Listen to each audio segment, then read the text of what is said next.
안녕하세요. 저는 성경 속에 감춰져 있는 하나님의 신비의 말씀을 전하는 영마루입니다. 오늘은 신약 성경 요한복음 1장 29절 말씀과 요한복음 1장 36절 말씀 속에 기록되어 있는 하나님의 말씀을 영적으로 깨닫고자 합니다. 이 두 구절 속에는 언뜻 보기에는 비슷한 내용이 기록되어 있는 것 같지만은 이 내용이 우리들에게 복음과 율법을 가리키고 있는 겁니다. 완벽하게 구별되어 있습니다. 우리들은 아무 뜻도 모르고 별 생각 없이 이 말씀들을 전하고 있고 읽고 있질 않습니까? 전하는 사람이나 듣는 사람이나 이 내용의 말씀을 확실하게 깨달지를 못하면은 아무 우리 신앙에 의미가 없다는 것입니다. 1장 29절 말씀과 1장 36절 말씀이 어떻게 율법과 복음을 우리에게 가리키고 있는지를 말씀, 단어 하나하나를 영적으로 풀어보겠습니다. 그럼 1장 29절 말씀을 열도록 하겠습니다. 이튿날 요한이 예수께서 자기에게 나오심을 보고 가로되 보라 세상 죄를 지고 가는 하나님의 어린 양이로다. 이 말씀은 우리들이 신앙생활 속에서 아주 익숙된 구절 아닙니까? 우리들이 말씀을 매일 접한다고 해서 이 말씀이 우리에게 믿음이 되는 것이 아니고 이 구절 말씀 속에 숨겨져 있는 하나님의 비밀을 우리들이 깨달아야 이 말씀이 우리들에게 하나님을 믿을 수 있는 믿음이 되는 것입니다. 이 땅에서 하나님을 믿을 수 있는 길은 성경에 기록되어 있는 이 말씀이 바로 예수님과 연관이 있어야 하나님을 믿을 수 있는 믿음이 되는 겁니다. 왜? 믿음의 주체가 예수 그리스도이기 때문에.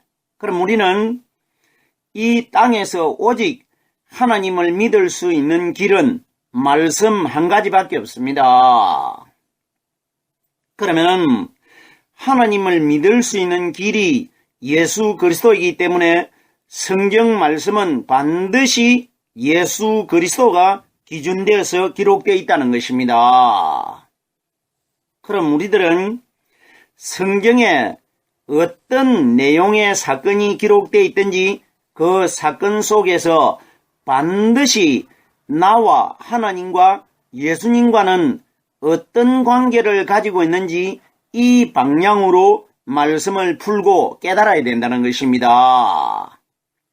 이렇게 돼야 이 말씀을 통해서 내가 예수 그리스도를 통해서 하나님을 믿는 믿음이 되고 신앙을 가지게 되는 겁니다. 신앙이라는 뜻이 뭡니까? 하나님을 바라본다는 뜻입니다. 그럼 하나님을 바라본다는 것은 하나님이 솔직히 우리의 육신의 눈에 어디에 보입니까? 바라볼 수 없는 대상 아닙니까? 그럼 결론이 뭐냐? 우리들에게 남겨져 있는 이 성경 속에 기록되어 있는 말씀이 하나님으로 깨달아지는 것이 내가 하나님을 바라보는 신앙을 가지게 되는 겁니다. 자, 그러면은 이튿날 요한이 이렇게 기록되어 있는데 이튿날이라고 이 단어가 기록이 되어 있으니까 요한이 어느 때에 일을 시작해 가지고 여기에 어떤 사건으로 연관돼 가지고 이틀이 되는지 이것은 중요하지 않습니다. 왜? 우리들에게 요한이 일한 날짜를 기록한 것이 아니기 때문에 1장 29절에도 이튿날이라는 단어가 기록이 되어 있고 1장 35절에도 이튿날이라는 단어가 기록이 되어 있습니다. 그러면 이튿날이라는 것은 근본적인 하루가 지나갔기 때문에 이튿날이 있는 겁니다. 이튿날이 두 번이 기록되어 있다는 것은 이틀과 근본적인 하루를 합하면은 며칠이 되느냐? 3일이 되는 겁니다. 이튿날이 두 번이 기록되어 있다는 것은 이틀과 근본적인 하루와 3일이 되는 겁니다. 그럼 여기에 결론적으로 이틀이라는 단어가 두 번이 기록되어 있다는 것은 하루와 합해져 가지고 3일이 된다는 것은 이 요단강에서 예수님이 세례 요한에게 세례를 받는 사건은 바로 무덤 속에서 3일날 부활하실 예수 그리스도의 사건을 미리 우리에게 보여주시는 것이라 말입니다. 요한의 세례하면은 물 세례인 것으로만 알고 오늘날 교회에서 물을 그릇에 담아와가지고 사람들의 머리에 붓고 발라가지고 세례를 받았다 이렇게 공포를 하질 않습니까? 이런 원리 결단코 아닙니다. 요한이 예수님에게 요단강에서 세례를 베푸는 사건은 우리 예수님이 3년 반 이후에 무덤 속 안에서 일어날 일, 무덤 속 안에서 일어나는 일을 아무도 그 상황을 볼 수가 없기 때문에 미리 요단강에서 예수님이 성령 세례받는 것을 보여준 사건입니다. 결론적으로 예수님이 장사되셨다가 무덤 속에서 3일날 부활하는 사건이 요단강의 세례 사건입니다. 그러면은 예수님은 땅속에 반석 바위 굴 속에 장사가 되어 있었고 예수님이 육신적으로 세례 요한에게 세례를 받을 때는 물속에서 세례를 받았는데 땅속에 들어있는 예수님과 물속에서 세례를 받은 예수님과 어떻게 그 사건이 동일한 사건이 될 수가 있느냐 이렇게 우리들이 의문을 가질 수가 있는데 물속과 땅속은 똑같은 것입니다. 이러기 때문에 예수님께서 요나의 사건을 비유로 말씀하신 것입니다. 요나가 바다 물속에서 큰 물고기 몸속에서 밤낮 3일을 있은 것 같이 인자도 땅속에서 밤낮 3일을 있어야 하리니 이렇게 말씀해 주십니다. 이것이 뭐냐? 내가 땅속에 장사되어 있는 것과 요나가 바다속에 물고기 속에서 3일을 견디는 것과 똑같은 사건이다. 이걸 우리에게 비유적으로 말씀해 주신 것입니다. 그러면은 요나가 물속에 3일 있은 것과 예수님이 세례 요한에게 물속에서 세례를 받은 것과는 똑같은 사건이라 이 원리입니다.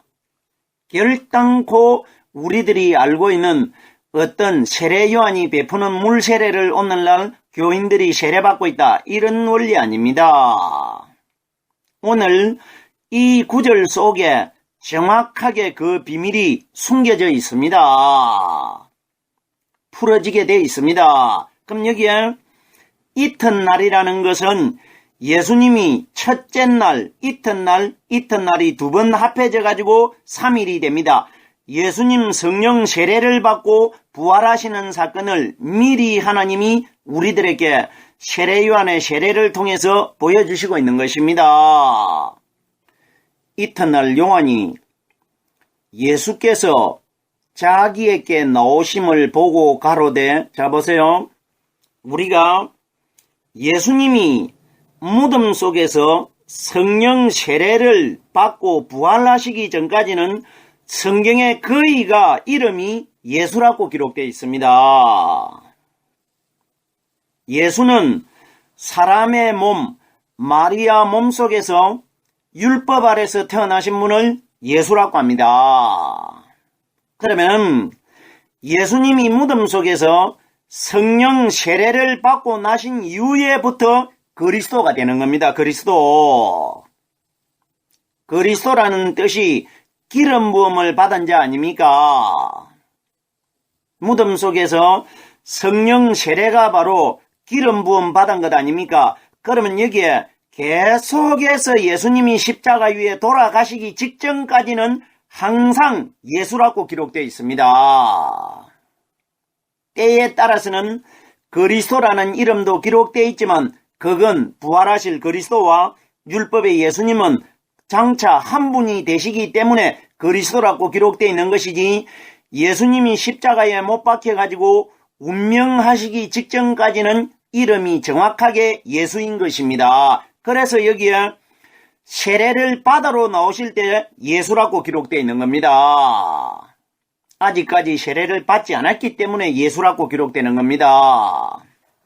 예수께서 자기에게 나오심을 보고 가로되, 나온다는 것은 예수님이 세례 요한에게 세례를 받기 위해서 요한 앞으로 나오고 있다, 이 원리가 아닙니다. 이건 예수님이 무덤 속에서 성령 세례를 받기 위하여 요한에게로 나오는 것을 보여주고 있는 겁니다. 자, 보세요. 예수님이 물 세례는 그림자입니다. 그림자를 이루기 위하여 이 땅에 오신 것이 아니고 실제적인 성령 세례를 받기 위하여 이 땅에 오셨습니다. 예수님은. 그럼 보세요. 예수께서 자기에게 나오심을 보고 예수님이 요한에게 무엇하러 나오느냐? 세례받기 위하여 나옵니다. 그럼 보세요. 이 사건이 어디에 기록이 되어 있느냐? 요한복음 19장 17절에 기록이 되어 있는데, 예수께서 자기의 십자가를 지시고 해골이라는 곳에 나오시니, 보세요. 예수님이 십자가를 짊어지고 어디를 가느냐? 골고다, 예루살렘 삶 꼭대기로 가고 있습니다. 이때에 예수님이 해골이라는 곳에 나오시니, 나온다는 것, 왜 예수님이 십자가를 짊어지고 나오시느냐? 성령 세례받기 위하여. 그럼 여기에 요한에게 나오는 것은 누구의 그림자냐? 예수님이 성령 세례받기 위하여 예루살렘 골고다 해골이라는 곳으로 나갈 것을 미리 보여주는 겁니다. 이러기 때문에 요단강 사건은 예수님이 무덤 속 안에서 성령 세례받는 사건입니다. 예수님이 성령 세례를 받고 다시 살아나기 위해서 십자가를 짊어지고 해골이라는 곳 골고다로 나가시는 것과 세례 요한에게 세례를 받기 위하여 나오는 것과 똑같은 사건이라 말입니다. 무슨 말씀인지 충분히 깨달을 수 있지 않습니까? 자, 그러면은 다음 소절을 보겠습니다. 예수님이 나오시는 것을 보고 요한이 어떻게 말하느냐? 많은 유대인들이 요단강에 세례를 받기 위하여 요한 앞에 군중들이 많이 모여 있는데, 요한이 이렇게 외칩니다. 보라, 세상 죄를 지고 가는 하나님의 어린 양이로다, 이렇게 말합니다. 자, 보세요. 세상 죄를 지고 갈 것이라 이렇게 말한 것입니다. 지고 가는 하나님의 어린 양이로다, 이렇게 말했습니다. 자, 그러면은 이것이 무슨 뜻이냐? 예수님께서는 세례 요한에게 세례를 받기 전까지는 죄가 하나도 없는 분입니다. 이건 어디까지나 상징입니다. 예수님께서 세상 죄를 다 짊어지는 사건은 성경에 여러 곳에 비유적으로 기록이 되어 있는데, 죄를 가진 마리아 몸속에서 태어나실 때에 세상 죄를 이미 다 짊어지고 태어나신 것입니다. 죄를 가진 마리아의 몸과 마리아의 살과 마리아의 뼈를 통하여 태어났기 때문에 이미 우리 예수님께서는 육신적으로는 세상 죄를 짊어지고 태어났습니다. 그리고 두 번째는 요단강에서 세례를 받으실 때에 요한 몸과 붙어가지고 요한에게 안겨가지고 물속에 침수가 됩니다. 이때에 세례 요한이 예수님에게 세상 죄를 다 짊어지은 겁니다. 무슨 말씀인지 깨달아져야 됩니다. 상징입니다. 이건 어디까지나. 그럼 보세요. 요한이 보라, 세상 죄를 지고 가는 하나님의 어린 양이로다. 지고 간다고 합니다. 이건 뭐냐?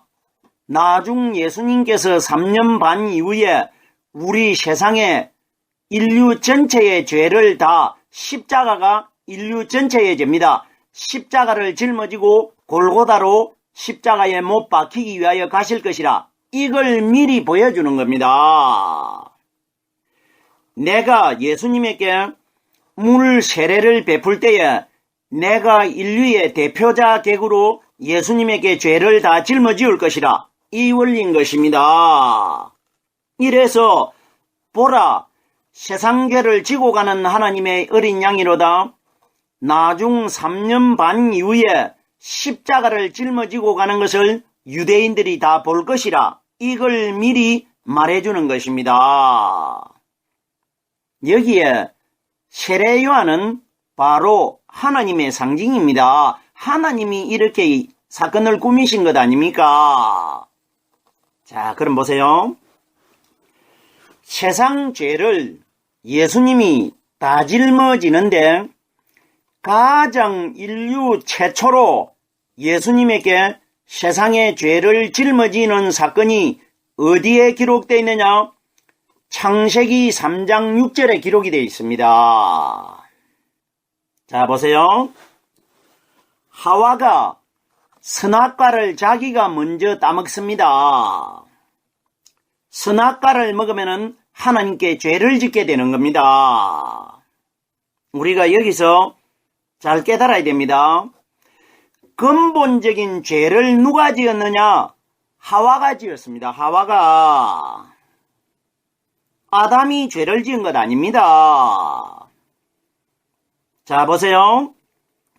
하와가 먼저 선악과를 따먹고 자기가 먹고 난 이후에 자기가 따가지고 아담에게 먹입니다. 아담은 자기가 손 하나 까딱하지 않았습니다. 하나님이 범하지 말라고 한 죄를 아담이 죄를 범한 것이 아닙니다. 하와가 죄를 범했습니다. 자, 보세요.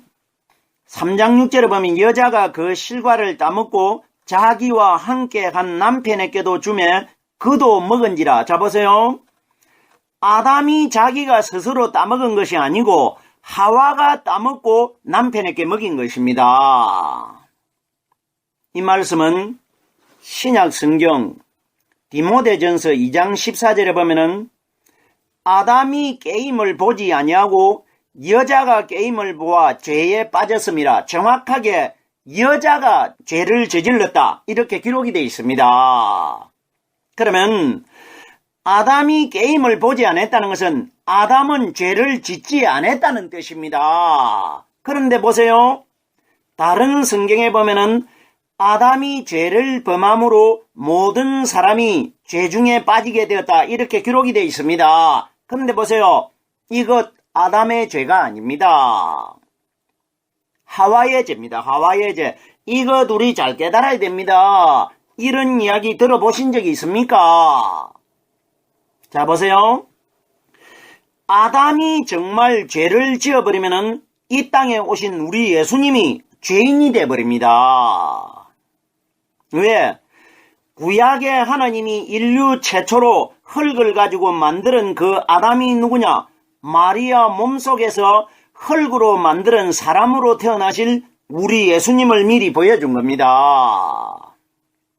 아담은 예수님의 그림자입니다. 그리고 하와는 이 세상의 인류 전체를 대신하는 사람입니다. 표본입니다. 자, 그럼 보세요. 하와가 선악과를 따먹었다는 것은 하와가 죄를 지었다는 것입니다. 게임에 빠져가지고 죄 중에 빠졌다고 분명히 디모데전서 2장 14절에 기록이 되어 있기 때문에 그럼 이 원리가 뭐냐? 하와는 이 세상 인류 전체를 가리킵니다. 인류 전체가 하나님 앞에 죄를 지은 것을 이 땅에 오신 아담의 실체가 되신 예수님이 그 죄를 다 짊어질 것이라. 하와가 죄를 짓고 그 죄를 남편 아담에게 짊어지웁니다. 이건 뭐냐? 이 땅에 신부된 우리들이 지은 죄를 남편 되실 그리스도가 이 땅에 오셔가지고 그 죄를 십자가를 짊어질 것이라. 이걸 보여주고 있는 겁니다. 선악과 나무가 뭐냐? 예수님이 짊어지실 십자가 형틀입니다.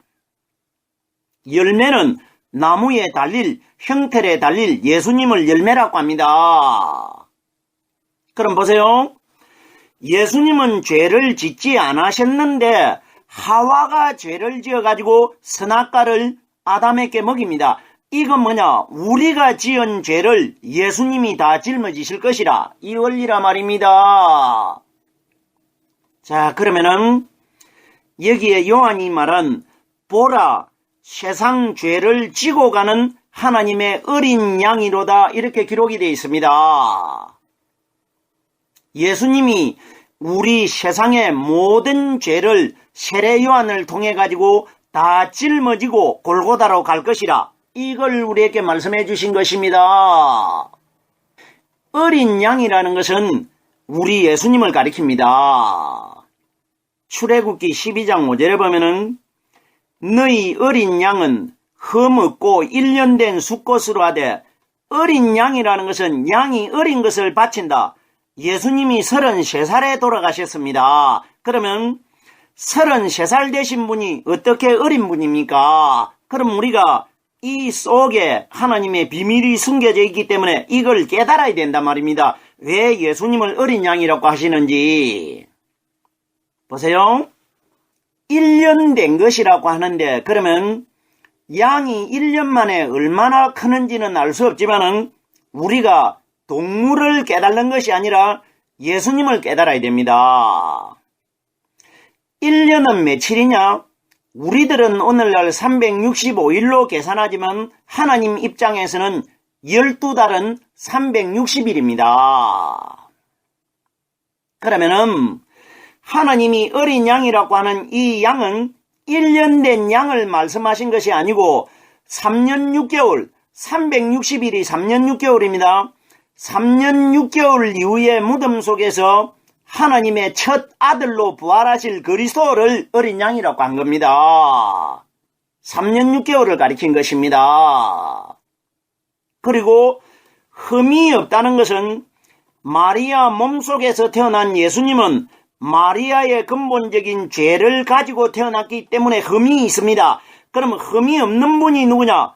3년 6개월 이후에 무덤 속에서 성령 세례를 받고 죄를 벗어버리고 부활하실 그리스도가 흠이 없는 어린 양이 됩니다.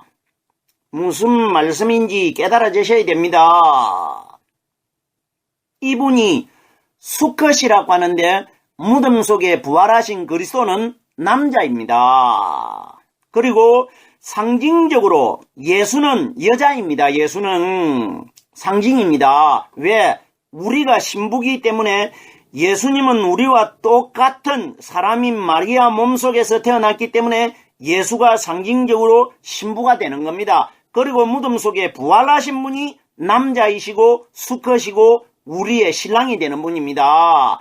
이래서 신부되는 예수와 신랑되는 그리스도가 한 부부로 한 몸이 돼가지고 하늘나라로 들어가신 것입니다. 우리 신앙인들의 표본이 예수 그리스도입니다.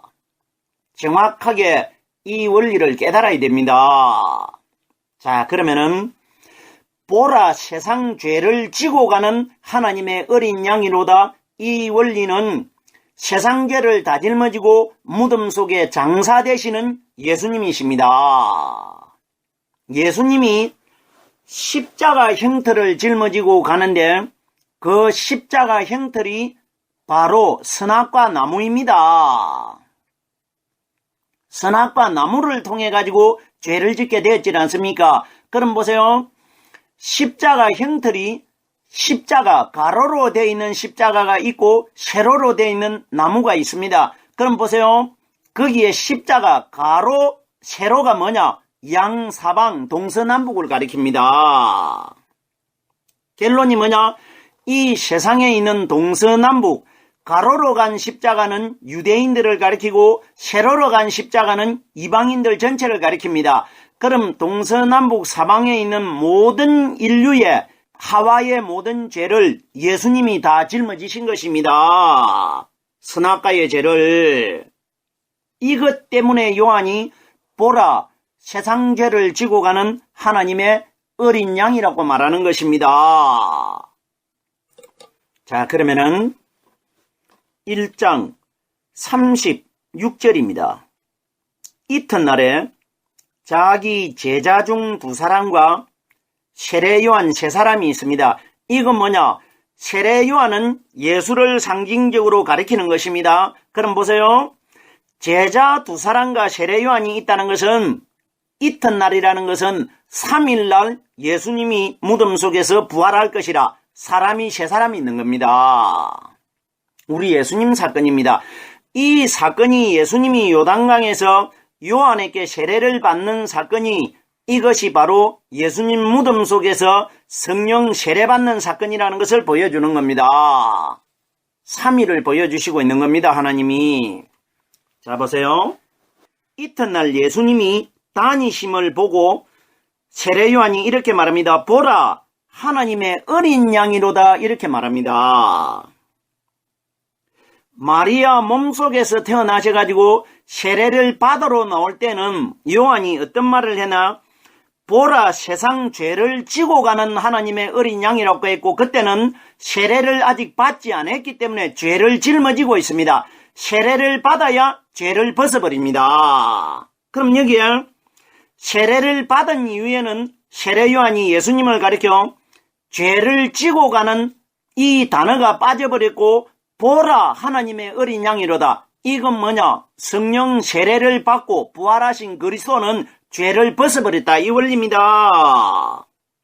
그러면은 죄를 짊어지고 있는 분은 마리아 몸속에서 태어나셔가지고 십자가에 못 박혀 죽으신 예수님이시고 죄를 벗어버리고 하나님의 어린 양이 되신 분은 무덤 속에서 성령 세례를 받고 부활하신 그리스도가 죄가 없는 분이라 이겁니다. 그럼 오늘날 우리들이 이 땅에서 누굴 믿어야 됩니까? 죄를 짊어지고 있는 분을 믿어야 됩니까? 죄를 벗어버린 분을 믿어야 됩니까? 우리에게 뭘 가리킵니까?